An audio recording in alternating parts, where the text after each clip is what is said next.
l'information.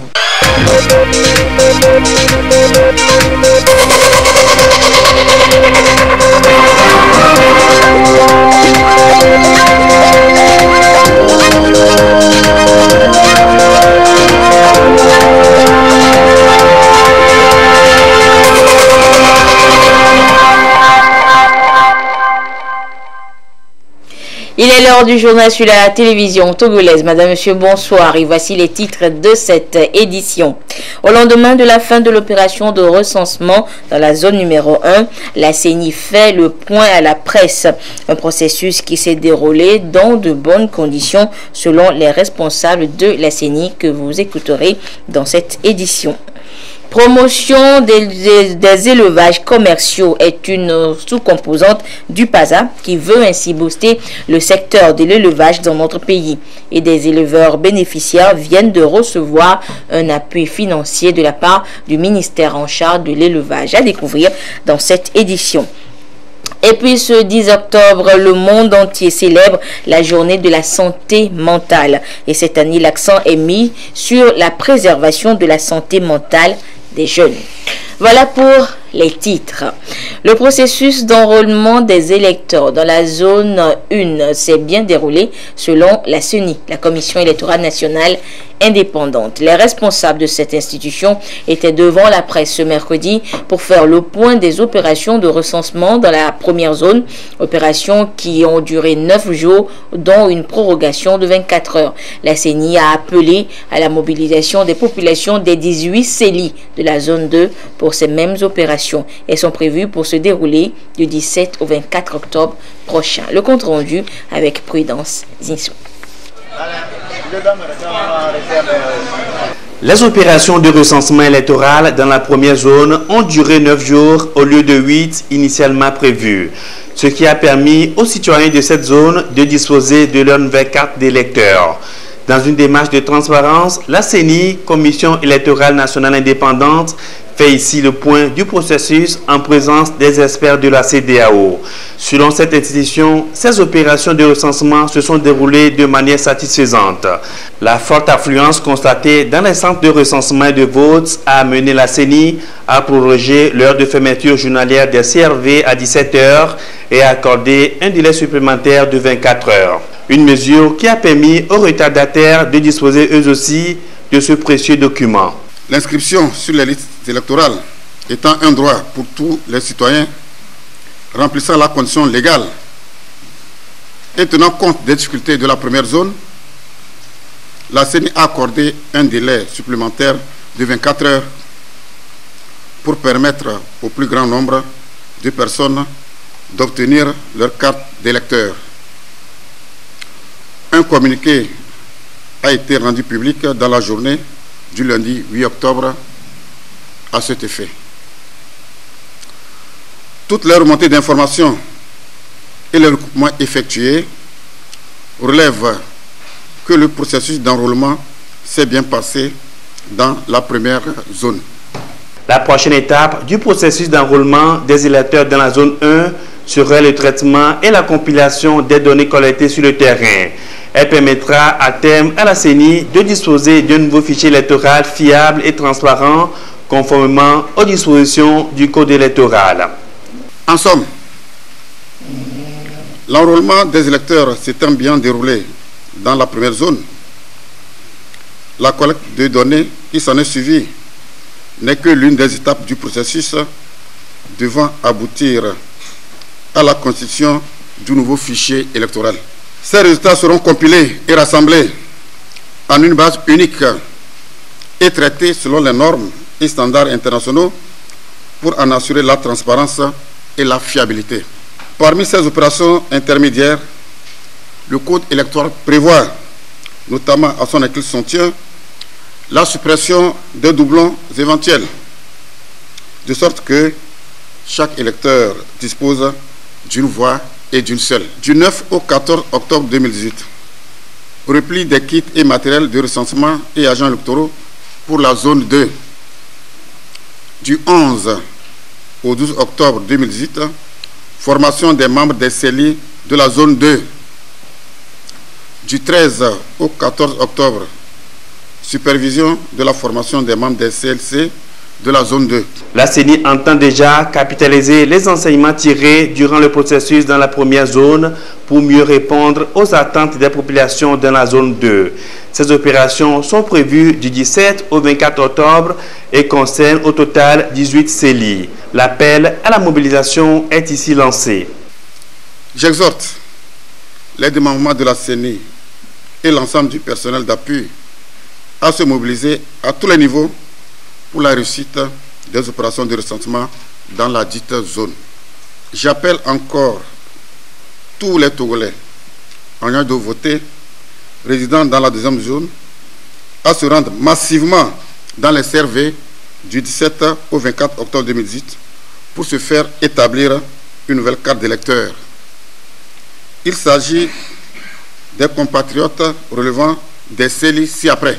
Amou, Ogu Anie, Wawa Akebu, Blita, Chamba, Tchaoudjo, Sotouamo, Asoli, Bassar, Bina, Dankpen, Doufelgou, Kéran, Koza, Penjal Ouest, Oti Sud, Tandjouar et Tone 50C, soit 18 CELI.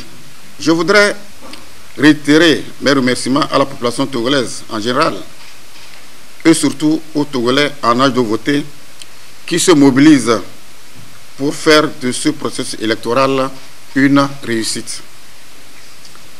Citoyennes, citoyens, se faire établir une carte d'électeur est un acte civique. Prends donc ta carte et vote pour la paix au Togo. Et cet appel de la CENI, mieux une exhortation, est destiné bien évidemment à tout citoyen togolais âgé de 18 ans révolus. Il devra être prêt en ayant sa carte d'électeur afin de pouvoir accomplir son devoir civique lors des prochaines échéances électorales. Les points focaux des ministères et institutions de la République ont été sensibilisés ce jour à Lomé sur la messagerie gouvernementale, un projet mis en place par le gouvernement afin de bannir les échanges électroniques privés non sécurisés. Ce projet de messagerie professionnelle pour l'administration publique consiste donc à mettre à la disposition des institutions une plateforme collaborative d'échanges électroniques viable. Les précisions avec Luc Assis.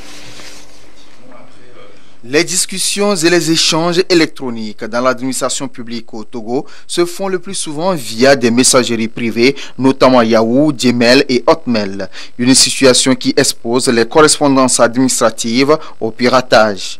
Le Conseil des ministres du 21 mars dernier a acté la mise en place d'un projet de messagerie pour toute l'administration publique afin de rectifier le tir. Le projet de messagerie gouvernementale pour l'administration publique consiste à la mise en place d'une plateforme de messagerie professionnelle de type collaboratif pour proposer finalement différentes fonctionnalités qui passent par la gestion des mails, la gestion des contacts, la gestion des calendriers, un système de partage de fichiers et enrichir d'autres outils collaboratifs. Cela va participer justement à améliorer la productivité, les performances du personnel de l'administration publique. Ce projet, en fait, revêt deux volets qui sont très importants et interdépendants. Le premier volet, c'est effectivement de mettre en place la messagerie. Mais le deuxième volet, qui est encore plus important, qui est vraiment le vrai challenge de ce projet, c'est de faire en sorte d'adopter cet outil de messagerie par l'ensemble de l'administration. Le défi est donc d'arriver à la sécurisation des échanges électroniques et de renforcer la crédibilité des échanges de l'administration, de même que l'harmonisation des adresses mail dans le domaine gov.tg. Les fonctionnalités majeures de ce projet de messagerie sont conçues pour répondre à la demande. Nous avons des fonctionnalités standards que l'on retrouve généralement sur la plupart des outils de messagerie. Donc il s'agit du mail, c'est-à-dire envoi de courrier, il s'agit de la gestion des contacts, de l'agenda et puis du partage de fichiers. En plus de ces fonctionnalités, en termes d'évolution, plus tard, on va rajouter le chat, la visio, l'édition de fichiers pour le partage de fichiers d'un point de vue collaboratif. On a pris en compte toutes les mesures possibles. Aujourd'hui, on garantit au niveau standard de sécurité que offrent la plupart des outils de collaboration et c'est ce que l'on essaie de mettre à disposition pour l'administration publique togolaise. Plus de 20 000 comptes sont attendus d'ici à la fin de l'année 2018 et 50 000 en 2019. Le personnel de la présidence des institutions, ministres, ambassadeurs et les cadres de l'administration publique sont concernés par ce projet. Par voie de communiqué, le président de la Commission électorale nationale indépendante, CENI, informe les opérateurs de saisie retenus pour le recensement électoral que les listes des affectations par binôme dans les différentes commissions électorales locales indépendantes CELI de la deuxième zone peuvent être consultées sur le site internet de la CENI, dans le quotidien national d'information Togo Presse demain jeudi 11 octobre 2018 à Togo 2000 et au siège des CELI concernés. Ils portent à leur connaissance qu'ils sont priés de se présenter impérativement dans leur CELI d'affectation au plus tard le lundi 15 octobre 2018 à 7 h pour l'initialisation des kits en vue de leur déploiement dans les différents centres de recensement et de vote CRV. Les absents seront considérés comme démissionnaires et seront systématiquement remplacés. Le président remercie chacun et chacune pour leur mobilisation.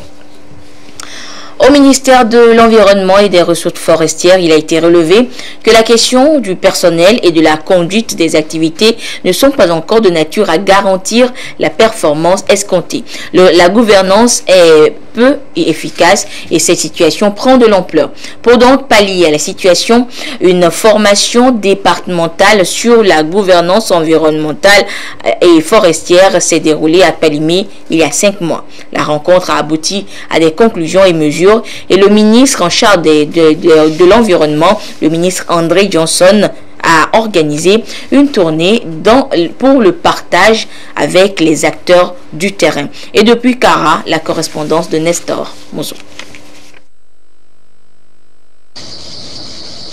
Vers l'amélioration de la gouvernance environnementale et forestière au Togo, le département qui en a la charge donne des signaux à cet effet.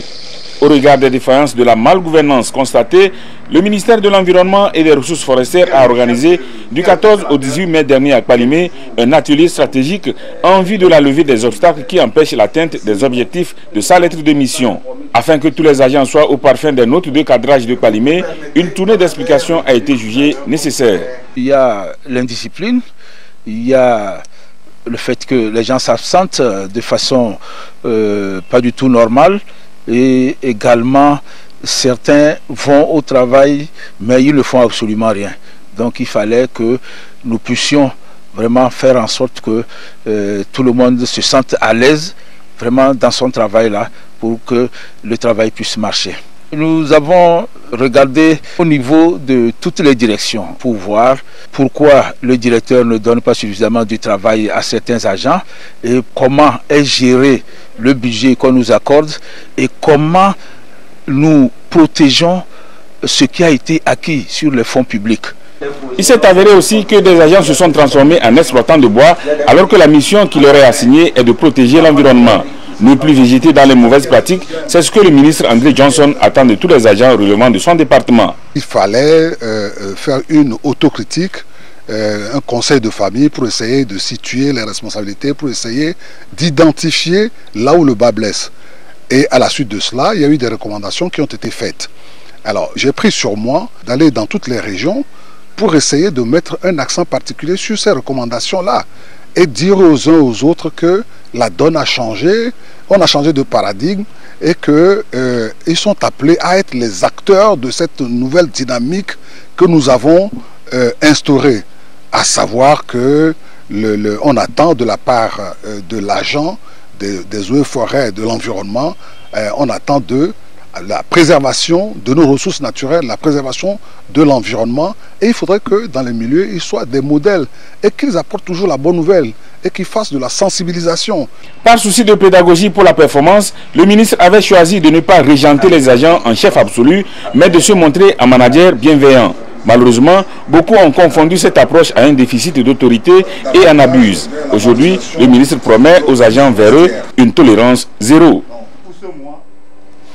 Et tolérance zéro également pour la corruption. L'association des jeunes engagés dans l'action humanitaire a tenu à Palimé, dans le Cloto, une formation des formateurs, notamment des acteurs de la société civile et du secteur privé, pour leur implication effective dans la bonne gouvernance et la lutte contre la corruption au Togo. Une rencontre qui se veut un cadre de concertation pour accroître ainsi la sensibilisation destinée à réduire cette mauvaise pratique dans notre pays. Depuis Atakpamé, la correspondance de Silver Abdou. Favoriser la stabilité économique en pratiquant la tolérance zéro vis-à-vis de la corruption et créer un environnement dans lequel prévaut l'état de droit justifie cette rencontre des acteurs impliqués destinée à les outiller pour jouer efficacement leur rôle dans le contrôle du phénomène qui affecte tous les secteurs de la vie publique. C'est un engagement de l'association des jeunes engagés pour l'action humanitaire qui entend accroître la prise de conscience pour réduire significativement cette mauvaise pratique qui freine le développement et la croissance économique. C'est une initiative qui consiste à promouvoir la participation citoyenne dans la gestion de la chose publique. Ça va permettre à ce que l'administration publique locale elle-même, ses capacités soient renforcées et du côté des citoyens, des populations, ces derniers également puissent contrôler l'action publique au niveau local. Au fini, c'est de renforcer leurs capacités afin qu'ils soient capables de mener des actions de dénonciation et de sensibilisation sur les effets néfastes de la corruption dans toutes ses formes. Une manière de permettre à l'État d'améliorer la mobilisation des ressources financières pour favoriser le décollage économique pour le bien-être de la population. Ce communiqué du ministre en charge de la Justice pour poursuivre cette édition. Dans le cadre de la célébration de la journée de la fonction publique, le ministère de la Justice et des relations avec les institutions de la République, en collaboration avec le ministère de la fonction publique, du travail et de la réforme administrative, organise des journées administration rapide de proximité du 15 octobre au 3 novembre 2018 dans les tribunaux et préfectures des régions centrales et maritimes. Au cours de cette opération, 1500 jugements supplétifs et rectificatifs et 2500 certificats de nationalité seront délivrés aux usagers. Le ministre de la Justice invite la population des dites localités désireuses de se faire délivrer ces actes dans un délai record à procéder au dépôt des demandes dans les services concernés. Le ministre remercie la population pour l'engouement qu'elle accordera à ces journées. Le ministère de l'Agriculture, à travers le projet PASA, a procédé ce matin du côté de Thiévier dans le Ziop à la remise de chèques aux bénéficiaires du projet dénommé Promotion des élevages commerciaux. C'est une nouvelle sous-composante dans le financement additionnel du PASA. Le ministre en charge de l'Agriculture a également effectué une visite de terrain dans une ferme dont le propriétaire a bénéficié il y a 3 ans de cet appui du PASA. Le compte rendu avec Carmen Madji à Kakpo. Ils sont au total 48 éleveurs, dont 12 femmes de la région maritime. Ils reçoivent ici des appuis financiers devant leur permettre de travailler comme de véritables entrepreneurs capables de produire un nombre important de volailles et de petits ruminants sur le marché. J'élève les poulets locaux. Avant, j'avais un petit PTR, mais aujourd'hui, là, avec ce chèque, ce financement-là, j'aimerais l'agrandir pour que ça devienne une grande entreprise pour moi. Je vais acheter les machines qui vont, l'incubateur qui vont clore les œufs, et ça va promouvoir le travail. Cet appui du gouvernement aux éleveurs s'inscrit dans le contexte de la promotion des élevages commerciaux, une nouvelle sous-composante dans le financement additionnel du PASA. Pour donc bénéficier de cette subvention qui s'élève à environ 3 500 000 francs CFA, il faut remplir certaines conditions. Il y a environ 6 critères à remplir. C'est qu'il faut être éleveur, au moins depuis 2 ans. Et le deuxième critère, c'est d'avoir au moins un effectif d'animaux et aussi avoir quelques dispositions, à savoir un enclos. En troisième lieu, il faudrait pouvoir mobiliser au moins la contrepartie. J'appelle la contrepartie l'apport du bénéficiaire en plus de la subvention. Donc elle s'élève à 20% du montant. Et le montant plafond de la subvention est de 3 500 000. Donc si en élaborant le plan d'affaires et que vous êtes à 3 500 000, vous devez apporter 20%, ça fait 700 000. Il faut être réceptif aux innovations. En cinquième lieu, il faut accepter l'accompagnement, je vais dire, technique. Après avoir rempli tous ces critères, nous rentrons dans la compétition qui permet de sélectionner les meilleurs. À environ 15 km au nord-ouest de Tchévier, dans le village de Miatovi, se trouve cette ferme.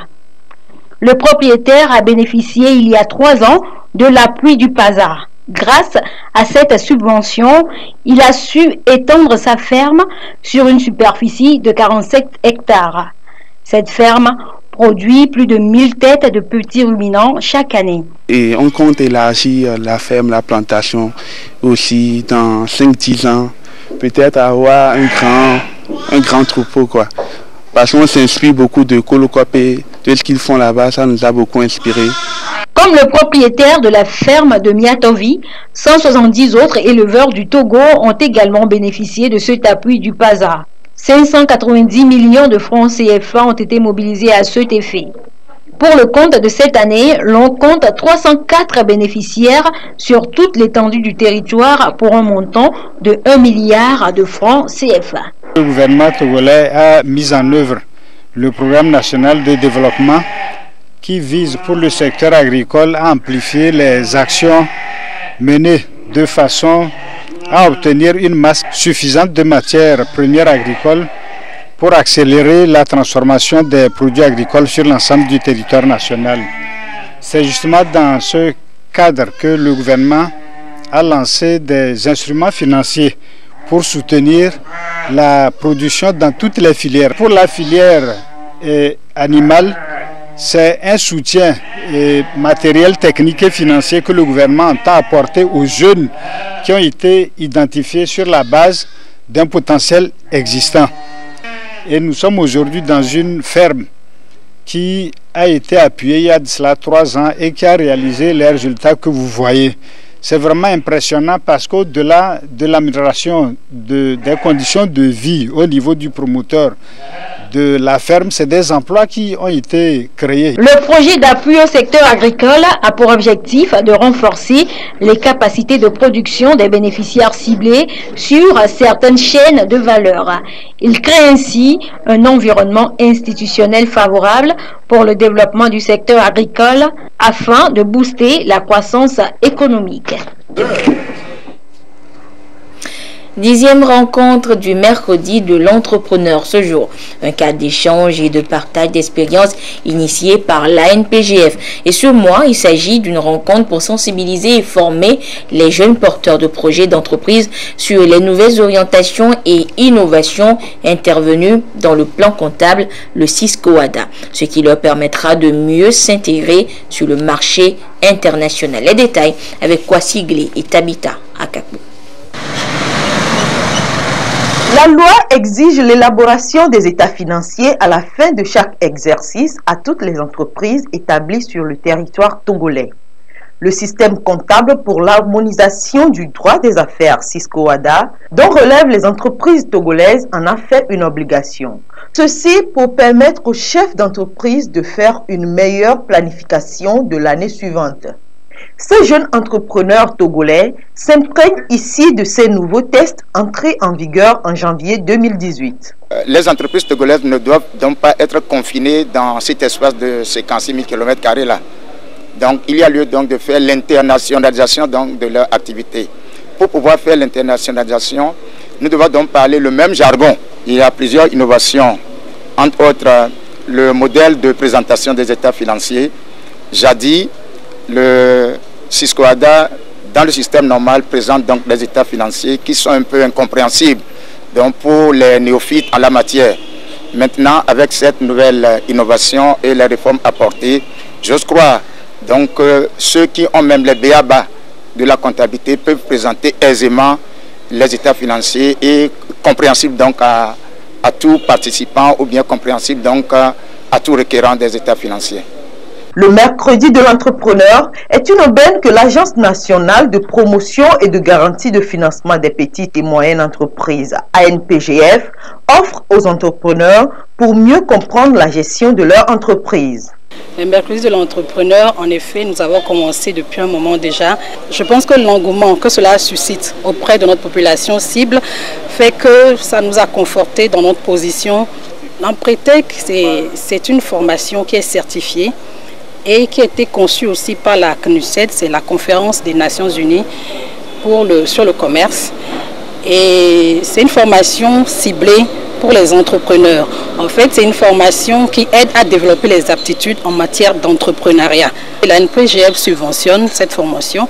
Ces séances de sensibilisation et de formation se font chaque deuxième mercredi du mois. Aujourd'hui, c'est le 10e comptant de l'année en cours.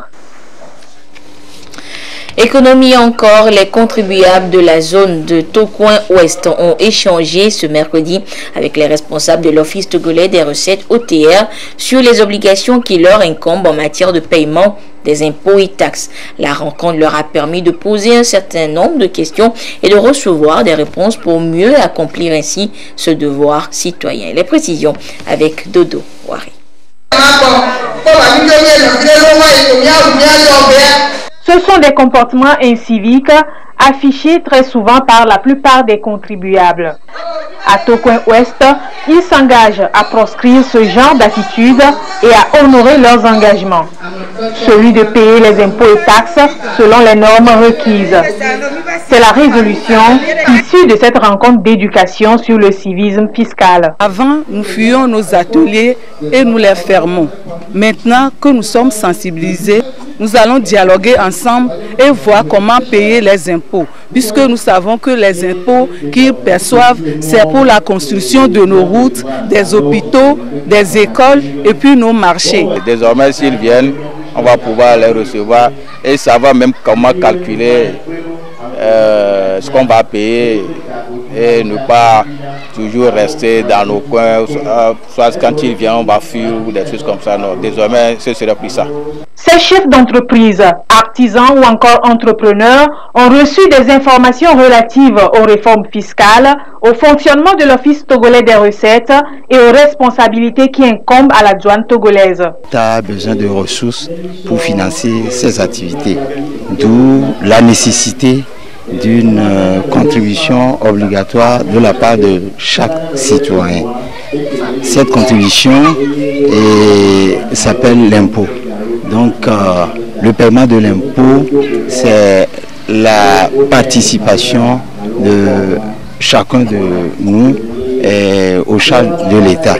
Et avoir un peu la manière dont les contribuables se comportent, nous faisons croire quand même que l'impôt, qu'on le veuille ou pas, il y a une adhésion volontaire à ce concept-là. L'OTR compte poursuivre cette campagne d'information afin d'amener tous les contribuables à s'approprier réellement le civisme fiscal et à s'acquitter volontairement des impôts et taxes pour contribuer au développement du pays. Je vous le disais également en titre, le monde entier célèbre ce 10 octobre la journée de la santé mentale, placée cette année sous le thème « Jeunes et santé mentale dans un monde en évolution ». Pour marquer l'événement dans notre pays, une équipe de soignants du centre de santé mentale Paul-Louis René était ce matin au collège Notre-Dame des Apôtres à Lomé pour ainsi sensibiliser les élèves sur la question. Le compte rendu avec Nathalie Panégué. Une causerie débat entre l'équipe de soignants du centre de santé mentale Paul-Louis René et les élèves du collège Notre-Dame des Apôtres. Ces adolescents des classes de 4e et de 3e sont entretenus sur la santé mentale positive, négative et les facteurs influençant la santé mentale tels que l'alcool, les cigarettes, les drogues, les médicaments de la rue. Une bonne santé mentale positive, c'est la capacité qu'a un individu, une personne, à pouvoir penser, agir de manière à améliorer son aptitude, sa perception de la vie en général. Les facteurs qui peuvent nous aider à avoir une meilleure santé mentale, il y a la concentration, le bon fonctionnement mental, faut que toi-même dans ta tête, tu te sens posé, être content, avoir un sentiment de bien-être émotionnel. Les médicaments de la rue ne sont pas contrôlés et contiennent des principes actifs qui agissent beaucoup sur le cerveau et la santé physique en général.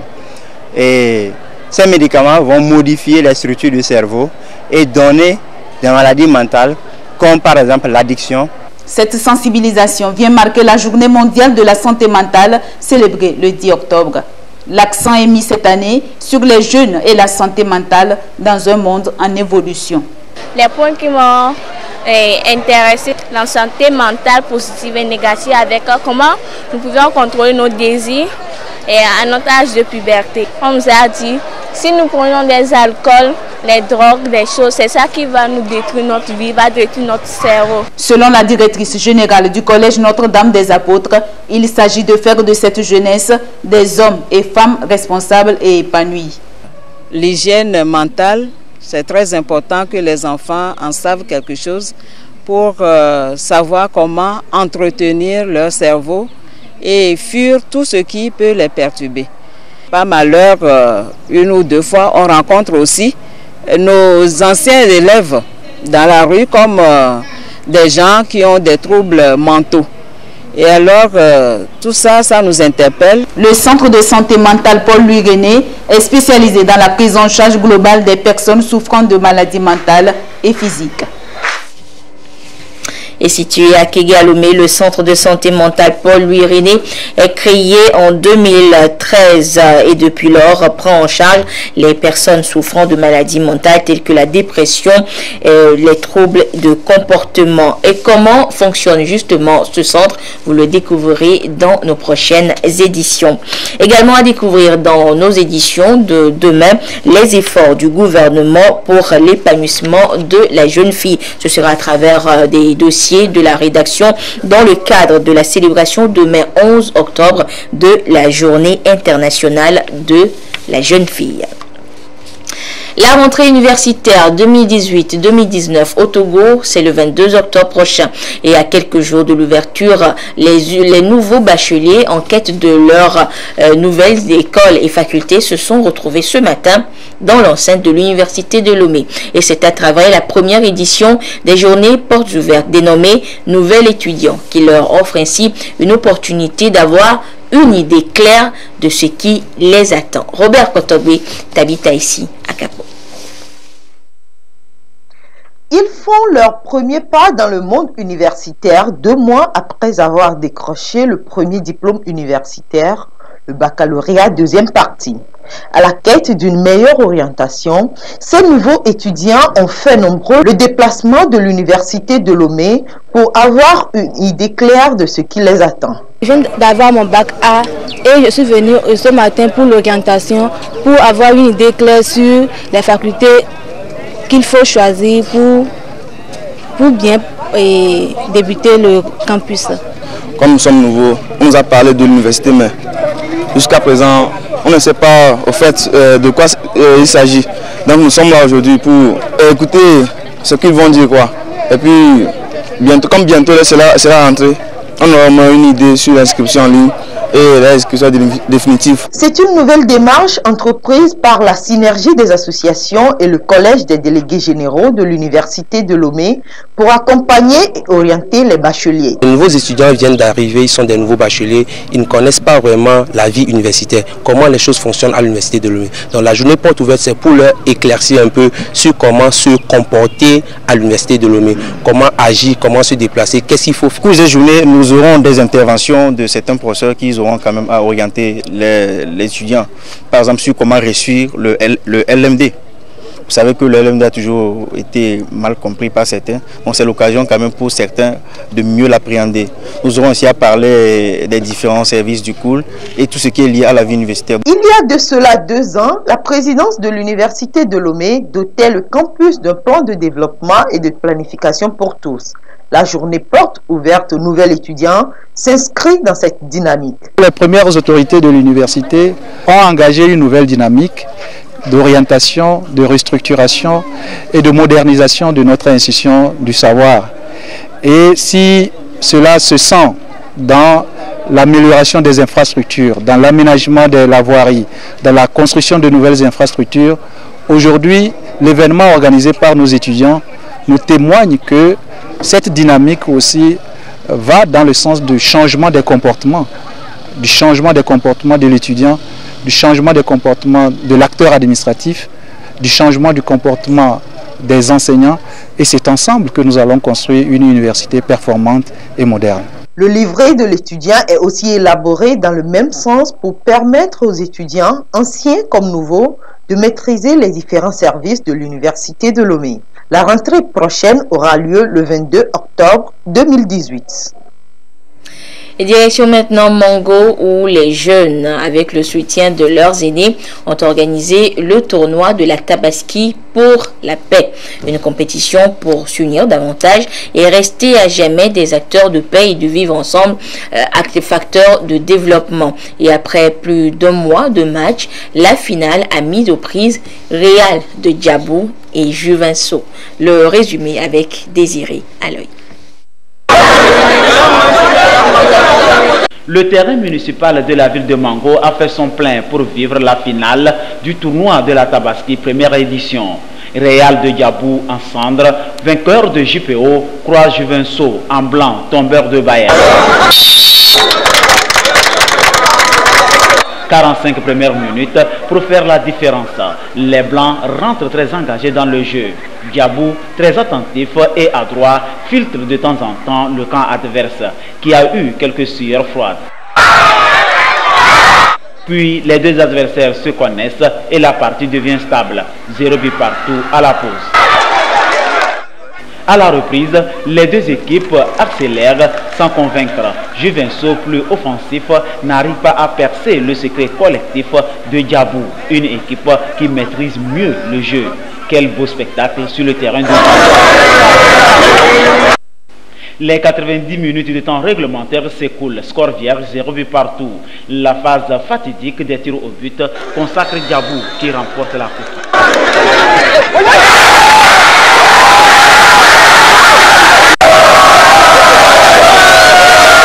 La joie ici aujourd'hui ce soir sur la pelouse de Mango. Toute la jeunesse de Mango a gagné. Merci le Tout-Puissant de nous avoir permis, n'est-ce pas, d'aller jusqu'au bout de cette compétition sain et sauf. Ça prouve réellement qu'il y a la paix, il y a la paix prônée par le chef de l'État. Nous les jeunes, nous sommes prêts à aller pour le recensement et pour les élections à venir. Le maire doit gagner et c'est le maire qui a gagné cet après-midi.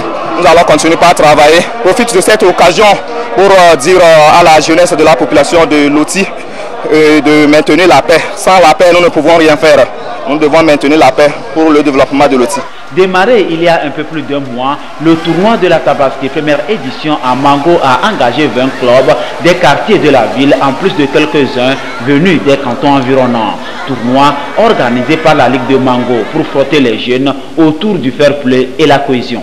Il s'inscrit dans le cadre de la cohésion entre les fils et filles de la préfecture de Loti.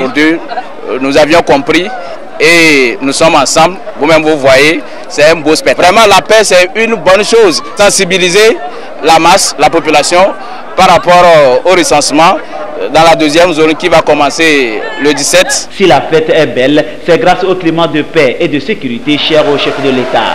Les uns et les autres ont invité la jeunesse de Mango à être des acteurs de paix et de vivre ensemble en cultivant la tolérance et l'acceptation de l'autre. Occasion d'inviter la population à sortir massivement au moment venu pour se faire enrôler sur les listes électorales.